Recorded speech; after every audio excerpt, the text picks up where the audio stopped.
There are beatdowns. There are beatdowns. There are beatdowns.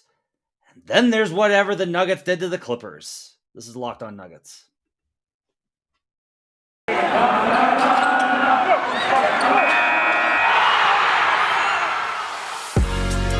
You are Locked On Nuggets, your daily Denver Nuggets podcast. Part of the Locked On Podcast Network, your team every day.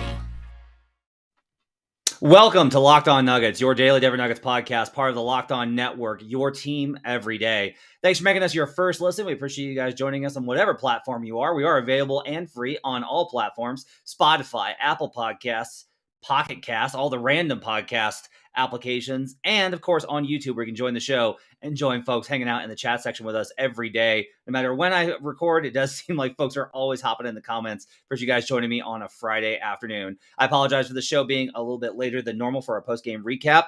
It was a late game last night, and I was exhausted, so I was a little bit behind this morning. On today's show, we're going to talk about the win over the Los Angeles Clippers and the complete dismantling that the Nuggets gave them, about what it means for the future of the Nuggets in terms of their title contention. We'll talk about the bench and Vlachomania, as well as the good minutes from Zeke Naji. We'll talk about a little bit about the Cavaliers game tonight, which is looking more and more like a trap game. I want to let you know that today's episode is brought to you by BetOnline. BetOnline has you covered this season with more props, odds, and lines than ever before. BetOnline, where the game starts. We're also brought to you today by LinkedIn.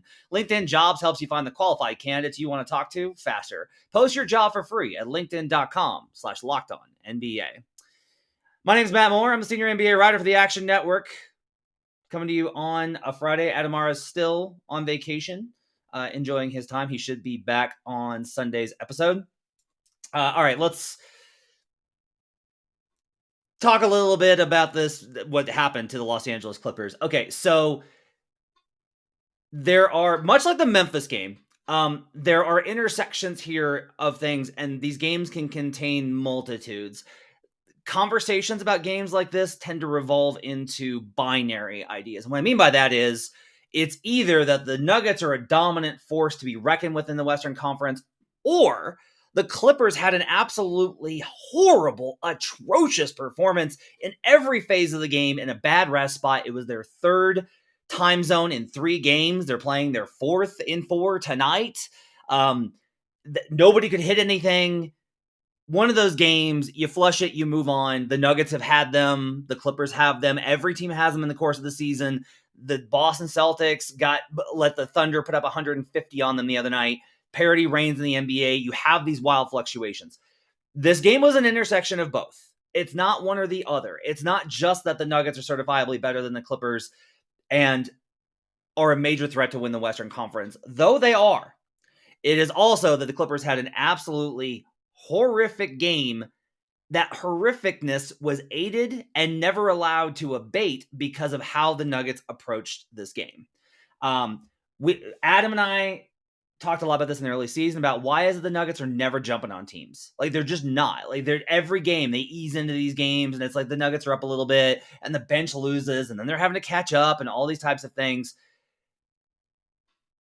And then the last, really, since they started this homestand, which, you know, we kept saying, like, maybe the homestand will fix everything, and it really honestly did. We'll see what happens when they have to play more road games.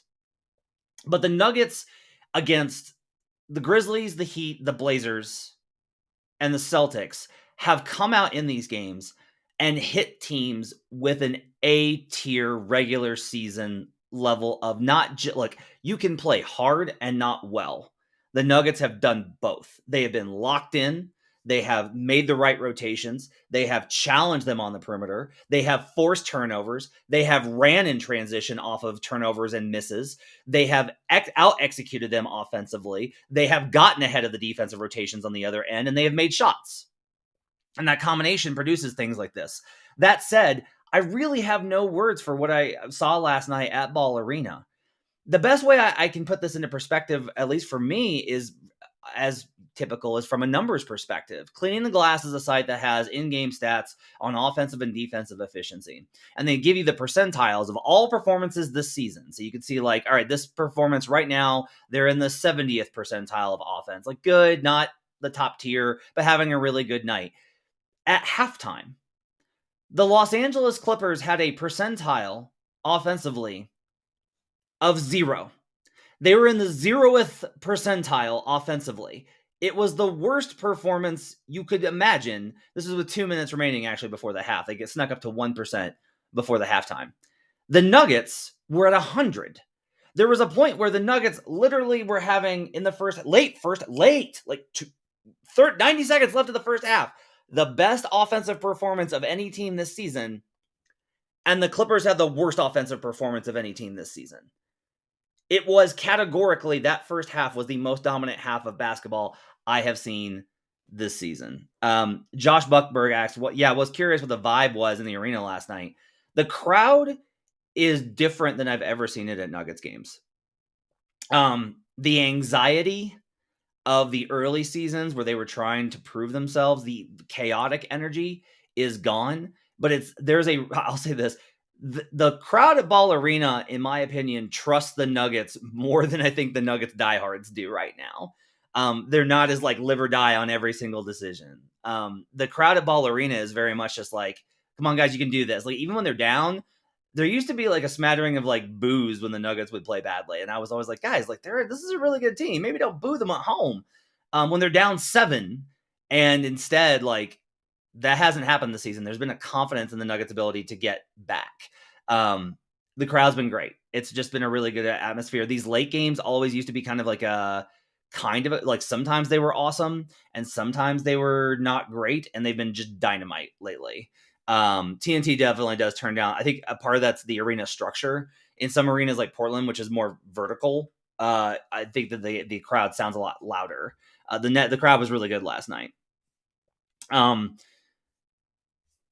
Boy. So if we're going to look at this from like a numbers perspective in terms of who played well, look, Nikola Jokic was 4 of 8, somehow got to 50% shooting again, which we were all cracking up about. 12 points, 6 rebounds, 9 assists in 24 minutes. Joker played well. Like, he missed some bunnies, but he played well. Like, this wasn't a bad game for Joker when everyone else picked him up. He still orchestrated the offense. He still dictated terms. He set the tempo. But you got to give a lot of credit to Aaron Gordon, who just completely dominated. Teams do not have an answer for this 2-man game with Jokic and Gordon right now. They just don't. They have no answer because of how the Nuggets are manipulating the coverages and because of the matchups that Gordon requires them to put on him. He's either faster than the bigs or he's way bigger. Most of the power forwards in the league right now are not that big. You're not dealing with like twin tower combos. They will tonight, which will be interesting. But Gordon has really punished them with his interior effort. Like, he's just finishing through guys, and that's been really impressive. Kentavious Caldwell-Pope here was a plus 31 in this game. He only had 9 points. He was 3 of 8 from the field, but he was 3 of 5 from 3, and his threes were just on target. Those threes that he hit were absolutely locked in. He had 5 assists in this game, helping out the bench unit. And then you got Jamal, 18 points in 21 minutes on 7 of 10 shooting, 4 of 5 from 3. Jamal, as much as anybody, dictated that this game was over. He played so well as to basically just like decide. Once he started going and like he was exhorting the crowd, like Jamal he felt really good. And after the game, you could really tell that he was in a good place. Like, they were happy with this win. They weren't ecstatic. They weren't like, oh, this this shows what we can do. They were just like, this is what we should do. They've found that groove, and it's been really impressive. This is another game. This is how I felt after the Boston game, and this is another game where I really don't know if anyone played badly. Nikola Jokic didn't have his usual great night because he didn't need to, and he knew that. He knew he did not need to do that. He knew that he was able to spot how the Clippers were playing, and he just dictated terms. And by late second quarter, Jokic had already, when the lead was up to 30 plus, Jokic had already hit, let's just screw around and try some stuff. I mean, honestly, Jokic looked a little annoyed that the game wasn't more competitive. Like, he looked like, what am I supposed to do here with us up 30? Like, how do we play this? And so these are all kind of things that I think are interesting. People have noted in the comments that, by the way, if you're listening from Serbia, Merry Christmas. So, because it's Serbian Christmas. So Jokic, we could actually ask Jokic about Christmas tonight since it's Serbian Christmas tomorrow. So I will say this. Maybe the only player I thought that didn't play that great in this game was Michael Porter Jr. And I don't want to like harp on it because the Nuggets as a whole were so dominant. But MPJ had a bunch of like bobbled balls. Like, he just didn't catch things, didn't finish a few inside on the interior, finished with 10 points on 4 of 10 shooting, 5 boards. The boards were good. There was a lot to go around because the Clippers missed absolutely everything. But I will say I didn't necessarily see MPJ make any mistakes on defense either. Defensively, this was a really good performance. Again, the Clippers aided them. The ways to beat Denver are you leverage them with strong side action and you reverse the ball. And when you do that, they are not big enough, long enough, good enough to make the rotations, which is why you see so many corner threes, and it's why you see so many driving kicks off of closeouts to open up things. The Clippers never did that. Never did that. They just were like, well, let's do a crossover step back. And it wasn't just Kawhi and PG, though. They took a ton of them. Like, they just didn't move the ball. They played the easiest game plan for Denver to step into, and Denver made the right rotations. When they did try and move the ball, Denver was there and made the right rotations and were really locked in. So again, a lot of this is the Nuggets looked awesome defensively because the Clippers just looked like that much of a joke. I have no idea what's up with the Clippers offensive process this year. None. But there is no commitment to what they need to be doing. They used to be a team that would move the ball constantly, create threes, and then when those actions didn't work, then Kawhi or PG would take advantage of their individual matchups. And last night it was just like, well, hope this goes in. And that was terrible offensive process versus the Nuggets, who are just constantly just punishing you. The most impressive thing I think about Denver right now, before we get a break, is that they have an ability right now to dictate terms offensively in a way that no other team in the league does. Boston beats you by shooting. They shoot really well. That's how Boston beats you. They've been the best offense in the league because they shoot really well. The Nuggets have shot really well, but the Nuggets have shot really well because they dictate terms. It's that you're going to have to double Jokic. You're going to have to figure out Jamal Murray in the two-man game. You're going to have to stay with Aaron Gordon on cuts. You're going to have to stay with Bruce Brown on cuts. You're going to have to keep an eye on KCP. They put so much pressure on you at all points with their starting unit. It is impossible for you to have success. But of course, we've seen the Nuggets starters do well before, and then ultimately the games be competitive or turn into way closer than they should be.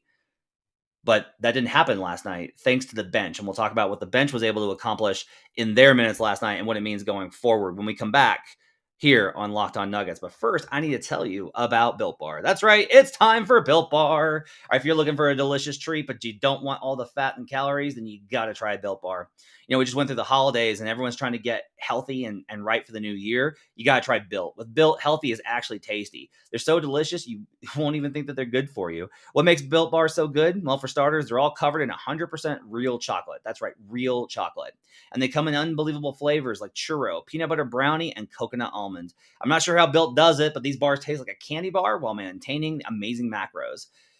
Only 130 calories, 4 grams of sugar, and a whopping 17 grams of protein. And now you don't need to wait around to get a box. For years, we've been talking about ordering your Built Bars from Built.com. Well, now they're available at your local Walmart or Sam's Club. That's right. Head to your nearest Walmart today, walk to the pharmacy section, and grab yourself a box of Built Bars. You can pick up a 4-bar box of cookies and cream, double chocolate, or coconut puffs. If you're close to Sam's Club, run in and grab a 13-bar box with our hit flavors, brownie batter, and churro. You'll thank me later. Built Bar is the best tasting protein bar out there. You can check it out at built.com. We'll be right back on Locked On Nuggets.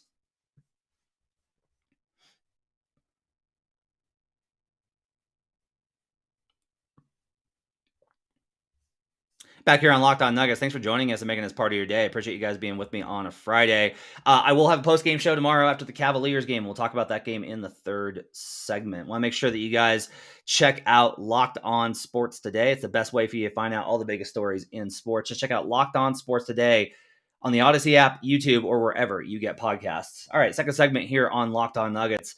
So let's talk about the bench, right? My position has been that they didn't need to necessarily play the young guys based off of the fact that I was like, I can't identify why DeAndre Jordan is a problem. And I'll be honest with you, I still don't necessarily think that DeAndre has played badly this year. I get frustrated when I see all the comments about DeAndre and like, get him out of here. I think DeAndre's actually played pretty well relative to expectations. But I was totally open to the idea of trying out Vlatko and Zeke in the 4-5 spot because it wasn't working and you need to try and find something. And this unit has been successful.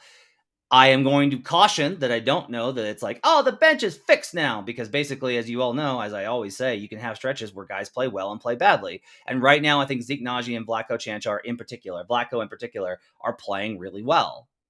they may have stretches where they don't play as well. And then we're going to be back to wondering, what do you kind of do here? But the bench has been fantastic.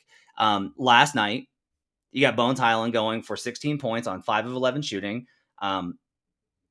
And a plus 27. You've got Vlatko Cancar chipping in with 15 points, 12 rebounds, 1 assist, 2 turnovers on 6 of 12 shooting, including 1 of 3 from 3-point range. Zeke finishes with 13 points on 5 of 6 shooting and a plus 9. He was in for the end kind of sequence. I'm sorry, Zeke was plus 13 in this game. He was in for a lot of that sequence at the end too, so his numbers would have been better if he wasn't playing there in garbage time as late as he was. Zeke had to play a ton of minutes in this game relatively. He played 23-49, and a lot of it was straight in that second half. The Bruce Brown-Bones Highland combo worked when they put it with Kentavious Caldwell-Pope. Malone elected to keep Jamal in with the starters to let him keep cooking, and then adding KCP to that second unit with Bruce Brown. I think adding KCP with Bruce Brown helps Bones on multiple levels. I think it adds another top-level defender. It adds a veteran that knows what he's doing. It adds a good shooter. And KCP and Bruce Brown have really good chemistry. So like that 3-guard lineup, I think works better than the Jamal Bones Bruce Brown combo. Again, I got to caveat this with a little bit of like, you got to understand how bad the Clippers were playing last night. So like, let's talk about this a little bit, because like there's a lot of victory lapping this morning.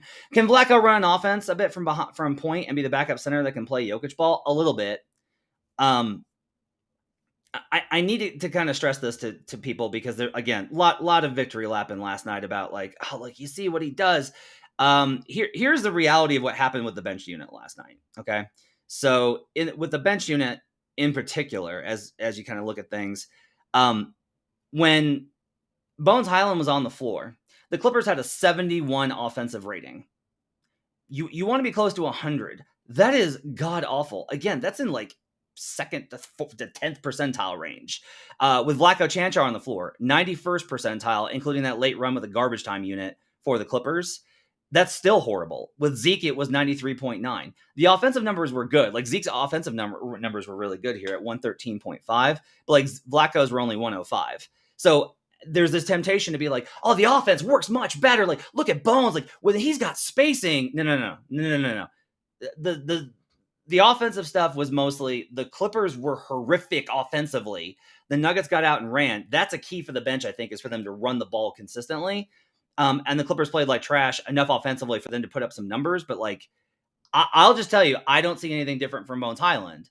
It's largely a matter of, is Bones hitting the kind of shots that he can hit? With that crazy layup that he hit with the meme, that was an absolutely absurd layup. And Bones is one of the players that can make that shot that not a lot of your backup point guards in the league can. Like, that's the kind of stuff that he has, that that's why his upside long-term is so good. It's why I've said, like, you don't want to trade Bones. You don't want to bench Bones. You just want Bones to play better. I will just say that, like, a lot of this, again, was the Clippers played like trash. Like, they just played like trash. Now, Zeke Naji in particular, I thought was great in the first half. Like, he was amazing in that first half stint. We're seeing a trend where I think Zeke is great in the first half and then okay in the second. And that's good enough. Like, that's more than good enough. But it is kind of interesting. Like, he had trouble with the bigger bodies in that second half. He picked up 5 fouls, and you saw him kind of getting bodied on the inside. He had some trouble with the bigger size, which you would expect for a 5, especially when he's playing more minutes and as many as he was consecutively. But for these small stretches in the first half, like, this is what I think is promising if you're looking for, if you don't want the Nuggets to have to go out and find another backup big for the playoffs. If Zeke is just able to give you 8 good minutes with a long break in the middle for the quarter, you're going to be in really good spots. Like, it's 4 minutes per half, essentially. Jokic can play 40 in the playoffs. If you want to try and get to 37, it's 11 minutes. You got to play 5.5 minutes per half. And I think Zeke can give you those good 5.5 minutes. The switch stuff really is working. Like, Adam's been right that that Zeke's on-ball defense on switches has been incredible. Fernando asked, do you think the bench unit for this group has a better chance of working defensively when the offense isn't clicking? Seems like they can at least muck up the game to buy time till the starters return. I think so, maybe just because of the effort that they're able to give, right? Like, Vlatko and Zeke are hustling right now. They're younger, they're more athletic. And maybe that's just the key for it, is like, you just, especially if you add a KCP into it. Because if you got Bruce Brown and KCP, And I think a lot of this is that I've been trying to figure out why the Bruce Brown Bones combo doesn't work. And it seems like it works with Aaron Gordon or KCP, and it doesn't work with Jamal. And I think it's as simple as if you remove the number of weak points defensively, Bones does a lot better on the defensive end. It's when they're leveraging multiple points against them that Bones' defensive liabilities become greater. Logan says Wall didn't play last night, which could give the Nugs trouble. Totally agree with that. It's funny. There's been a little bit of like questions about, like Adam was tweeting about this last night about their thoughts on Bleak and Vlatko and Zeke, Bleak, and which is just called the Bleak lineup. And it was kind of like waiting to see on Zeke, but like they're sold on Vlatko. I'll just tell you, like I'm the opposite. I've seen Vlatko have really horrific games this season, and I think Zeke brings more to the table consistently. I think when Vlatko's good, he's great. I think when Vlatko's bad, he's horrific. I think when Zeke's been good, he's been pretty good, and when he's been bad, he's been not great. And that I will take that consistency in the bench unit because I think you need him more stable. You do not want fluctuations with this bench. That's been their problem. Is that when the bench has been good this season, it's like, oh, they're plus 20 and the Nuggets rolled. And when they're bad, it's like, oh, the bench was a minus 25 and it cost them the game. Like, you just want to get to like a mid-level here with the Nuggets bench. That's all you really got to be able to do. And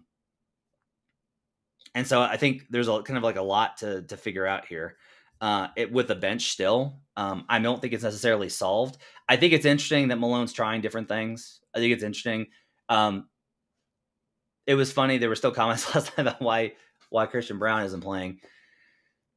I don't really know what the answer is there, right? I don't know where you're going to get him minutes. I just don't. If you're going to, here's the thing. If you're going to say that you don't want the bench to run an all bench, because we've seen those be really bad, you need at least one starter, then I don't know how you play Christian. Bones has got to play because you need a primary ball handler. Christian can't be primary ball handler. That's not reasonable to ask of him, and you have to invest in Bones. Like, you just have to, okay? So Bones has got to play. Bruce Brown's got to play. You're not going to bench Bruce Brown. Let's be reasonable. Like, we can be reasonable here. Christian can't play 4, so Vlatko's got to play. Can't play 5, so Zeke's got to play. Okay? So if those 4 have got to play because of the positions and rebounding, you only have one spot left, and that's usually where the other starter has played. So the question is just like, I'll just tell you this, like, the fans' answer is going to be like, hey, you should just bench Bruce Brown more, or, bench Bones more. This is one thing we try and stress on the show, is the understanding of how these things work beyond an actual game-to-game standpoint, so that you can at least understand why the decisions are being made. You can wish it was different, but it's not. You pull minutes from Bones, and his attitude is going to go down the drain. Absolutely. That guy's trying to make a living. Like, he's trying to earn minutes to get his first big contract in the NBA. That first deal after your rookie deal is huge. Bruce Brown's a veteran who opted to come here, who is signed up for this. Pulling minutes from Bruce Brown would hurt you not only with Bruce Brown, but with future free agents. So you have to make some of these kind of decisions. And again, I want to be really stressful about this. They're the number 1 team in the Western Conference. I'm not saying you don't have a right to complain about certain decisions, because that's the right of a fan. You shouldn't just be like, well, they're winning, so it's all fine. No. That's not how it works. There's things to complain about when the bench isn't handled well, when the rotation's not right. When the starters don't play well, when the bench doesn't play well. But I think the idea of like Christian Brown's got to play is flawed. I just think it's not. Christian's going to get his time. Guys are going to get hurt, and Christian's going to play. Guys are going to miss time, and Christian's going to play. Next season, I think Christian's going to play. But like, there's a timeline on these things. And Christian Brown is not so good as to demand it. Christian Brown is still just like, he's a hustle 3-and-D player that was drafted late in the first round that can help if necessary. If the Nuggets have an injury in the playoffs, this is what's great. They're going to be fine. You know why? If they have an injury on the wing, they're going to be okay because they have Christian Brown. That's a really good spot to be in. But I think having these type of things, like, you need to be able to manage it. Josh puts this very well. You can't tell a guy like Bruce or KCP they're losing minutes to a rookie for development purposes. Exactly. That's the whole thing. Ryan, on the other hand, says, pull minutes from Bruce as he's good as gone as well. Okay, but here's the thing. Do you want to win a championship this year? Because your window is open, but you need to keep everything copacetic. right? Let's say that you're right, that like Bruce losing minutes is the answer to this because Bruce isn't part of the long-term plan. I would say that Bruce Brown is the type of player that can literally tilt a close series for you. And if you're wondering which one, I would specifically point to the Warriors. Bruce is going to be great in that Warrior series, I think. I'll predict that right now. If they face the Warriors, he'll be great in that sequence. There's a number of other teams I think that Bruce Brown's going to be excellent in. Christian might be very good in those matchups as well, but you know that you've got Bruce Brown who's been in the playoffs before, and that kind of stuff I think is really good. So I think that there's he wants. Okay, sorry. Rhino says he wants to play over. He wants Bruce to play over Christian. Josh says Braun will take Bruce's minutes next year. It's going to be fine. I don't think Bruce gets held back like Vando did. It's probably true. Vando was tough too because they really liked him and Malone really liked him. They just like they were really big when Vando was on the team, and they had a really hard time finding minutes for Vando. Like I think that's one that they really honestly look back and are just like, because I mean I talked to Conley about it and he was just like, we have so many young guys, we just don't have the minutes, and these guys deserve minutes. Those are a lot of the reasons I think that they moved him. All right, let's take a break. We're going to come back, and I'm going to tell you about the game versus the Cavaliers on Friday night and why I think it's a little bit of a trap game. We'll do that when we come back on Locked On Nuggets. But first, I need to tell you about LinkedIn Jobs. If I can find, there we go, a handy-dandy overview. As a small business owner or hiring manager, you know that success in 2023 all depends on team members you surround yourself with.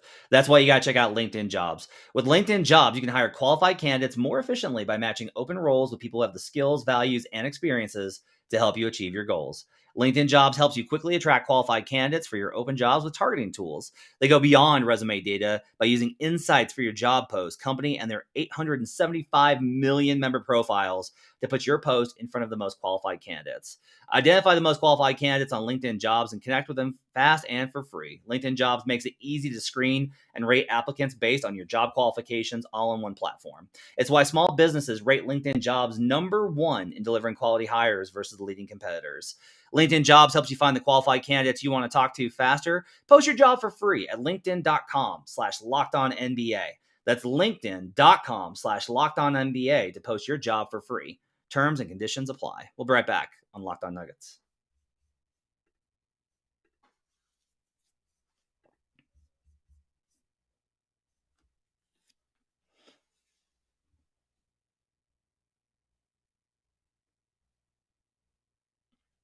Back here on Locked On Nuggets. Thanks for joining us and making this part of your day. Appreciate you guys being with me on a Friday. Appreciate you guys being with us. One more comment on the Christian Brown thing. Would it make sense to play Christian Brown against the lesser teams since starters tend to underestimate these teams and I don't see CB lagging? Maybe. On the other hand, again, this is like how the politics of the NBA work. Guys have incentive bonuses that is required for minutes played and stat production. They get different bonuses based off of how they achieve in those areas. Guess where you get to put up a lot of those numbers against the bad teams. Like, this is the stuff that people don't talk about with the NBA, about the regular season and about how it's dictated, right? If you're like, hey, I'm going to play Christian tonight because it's a bad team and we can probably win this game anyway, and it gives him some minutes.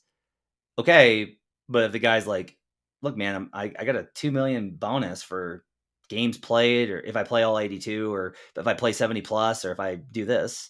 And if you're like, yeah, but they need a sacrifice for the team. I don't know that sacrificing, like, they're willing to sacrifice for the team to win games, but it's different to be like, to make sure that Christian Brown gets minutes. No, that's not how this is going to work out. All right, so they're not going to take it on the Cavaliers tonight on a back-to-back. No Donovan Mitchell. He's resting after going off for 71 early in the week and playing 50 minutes. Darius Garland is questionable, probably not going to play, based off of both what the line is and what the early indications are. He was at shoot-around, but is unlikely to play in this game. Trap game. Just, I'm putting this out there real easy for you to go ahead and expect this. This is an absolute trap game situation. You have a team that is very well coached. JB Bickerstaff having an amazing two-season run. I'm very happy because everyone has always liked JB. I've enjoyed talking to him every time that I've been in a scrum. They're well coached. They still have Evan Mobley. They still have Jared Allen. It's a lot of size on the interior versus a Nuggets team that's been overwhelming teams. Yes, they are missing key guards, but they do have some guys that can get buckets. And there's probably like this a little bit of a downturn here. So be very cautious on this. Now, if the Nuggets take the kind of attitude that they have been, if they're just like, nope, like let's keep the hammer down. We didn't play much last night. Let's go out there and let's blitz them. We can take care of this and not have to worry about it. They'll be in a good position. Bench unit's going to be a concern. Kevin Love, that's going to be a really fascinating matchup with Vlatko. That'll be like a really interesting matchup with Vlatko versus Kevin Love. I'm very curious to see how that goes. Love's been very good. He makes a lot of winning plays. It's a guy that knows how to play the game of basketball. He's played it at a high level. So I am a little concerned for the Nuggets in this one, just from a letdown spot. You just smoked the Clippers in a game that you clearly got up for. Now you're on a back-to-back, and they're missing their 2-star guard. Like their entire backcourt's out. So this is absolutely a trap game for the Denver Nuggets in a letdown spot. We'll see how they respond in this one. A couple more comments before we get out of here. Corey says, why is it every time the Nuggets destroy a team, I got to hear about the other team was crap? Yeah, it's partly true, but Denver's going to kick LAC and Memphis's ass in the playoffs. Don't disagree with you, Corey, but I also can't just sit there and tell you that if I watch the game and I'm like, boy, they're playing like crap and they shot horribly.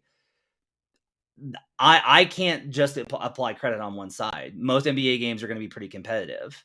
To me, it's more telling when you have two teams that play well and one of them out executes the other. That's really what you want to see. Is you want to see the Nuggets win a game where both teams play well and they just beat them, right? And you have some of those games. I think the Heat play pretty well in their game. The Nuggets beat them. I think Portland played pretty well in their game. The Nuggets beat them soundly. So you have these kind of situations, but Memphis was horrific in terms of their shooting percentage, and the Clippers were somehow worse. Like, I have nothing to tell you here. I can't simply credit the Nuggets defense for the Los Angeles Clippers finishing with a 91.9 offensive rating and for them shooting 13.5% from three. Like, Corey, they shot 5 of 37 from three.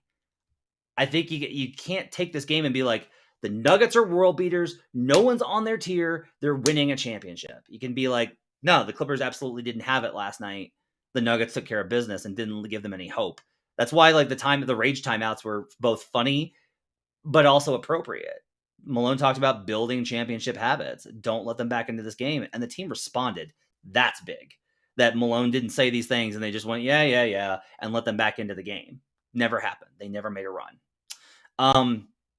The other thing I would say, if we're going to talk about the playoffs, though, I asked Jamal last night, I want to know, do you get a sense for this team being on a different tier than the other ones that you've been on? And he was thoughtful about it. He actually was like, give me a minute. He actually wanted to think about it. And he was like, the bubble team was really good. He said that team was solid, is what the words they used, with Gary Harris and Paul Millsap and Jeremy Grant. Like, you could tell that he really liked playing with that group. And it makes sense, right? Like, Jamal's highest career point was in the bubble, no question. And that team made the Western Conference Finals. You got to feel like that team was solid. But he definitely does say that he senses what this team is capable of. I will say it's interesting in that he wasn't like, this is absolutely the best team I've ever played on. This is absolutely the best team we've ever had. The reason I think that that's interesting is not that it's not. It's that this has been the attitude of the Nuggets this whole preseason and season, which is they are not putting the cart before the horse. There is no discussion of like, you're seeing what we're capable of. Like, yeah, hopefully this translates into a championship. We stay healthy. There's a lot of like, we'll see. Season's long. There's a little bit of scar tissue here, I think, for everybody. I think where KCP knows, like, hey, they won a championship, came back the next season, and it was not nearly, like, it just wasn't good, right? That team was not good because of a number of reasons, injuries and everything else. Bruce Brown knew that the Nets had a real chance at a championship with Kyrie Irving and Kevin Durant. Didn't happen because that team fell apart on multiple levels. And then you got Jamal, Joker, MPJ, and Aaron that have known, like, hey, they had a real shot 2 years ago, and then Jamal got hurt. A lot of it's out of your control. So you don't put the cart before the horse. And I think also part of it is they've seen teams get there, have great regular seasons and fall apart. The Suns last year, the Jazz the year before, the Clippers. These teams have had positions where they've looked like absolute world beaters in January and not gotten it done. So you've got to stay focused on just the cliche of one game at a time it's so cliche. I black out at it, but it's really relevant here where you literally in the NBA regular season, because so much is unknown and out of your control, all you can do is try and win the next game. That's all, is try and get up and try and execute. Try and stay healthy. Aaron says, does this team win more regular season games than the 54-win team in 2018? That's a great question. And the reason is, so the Nuggets are starting to put up better and better advanced stats, because when you beat teams by this much, that helps quite a bit. Denver is on pace currently. This is what's funny. So Pythagorean expectation is a number that basically says, like, what's your strength of schedule? What's your point differential? How many games should you win? This is over at Cleaning the Glass. They're only on pace for 49 because of the early season kind of trek. But if you break the season into that early season where they should have lost more games because they were not playing well, and then this stretch where they're playing right now, all of a sudden it changes. Like Denver in the last 2 weeks is the third best point differential. They're number one in offense and eighth in defense. Like, this is one of the best teams in the NBA, obviously, right now, as they're top of the Western Conference. I think they have a good shot at it. I bet them to win 55 plus, and I still think that there's a good chance. Part of this is their clutch performance. This team has been so great in the clutch, and usually when you have a team that's this good in the clutch, it tends to hold over the course of the year. Sometimes you crater, sometimes you start bad and improve, but for the most part, the teams that are good in the clutch are good in the clutch that year, and then for whatever reason, they're not as good the next year. It's not sustainable, but it's kind of interesting. The total doesn't matter to me. I just want a healthy team in the playoffs. Jay's right. Like, that's what you want. You need everybody healthy.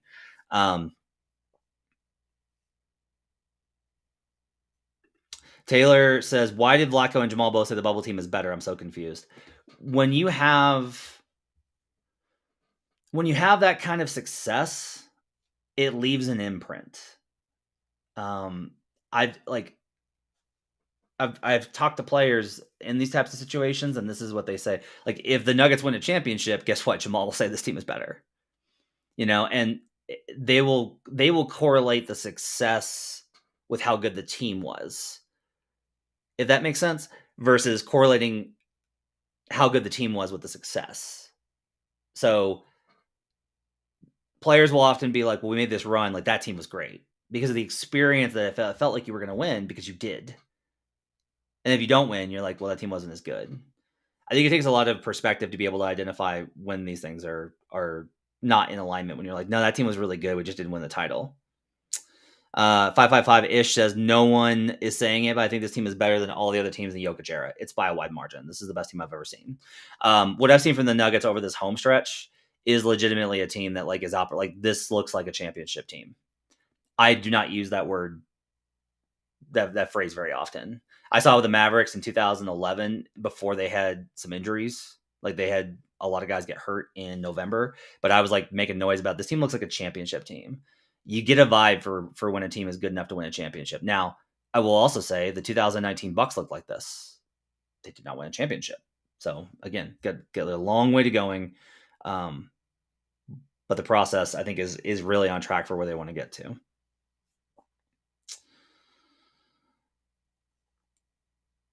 Okay.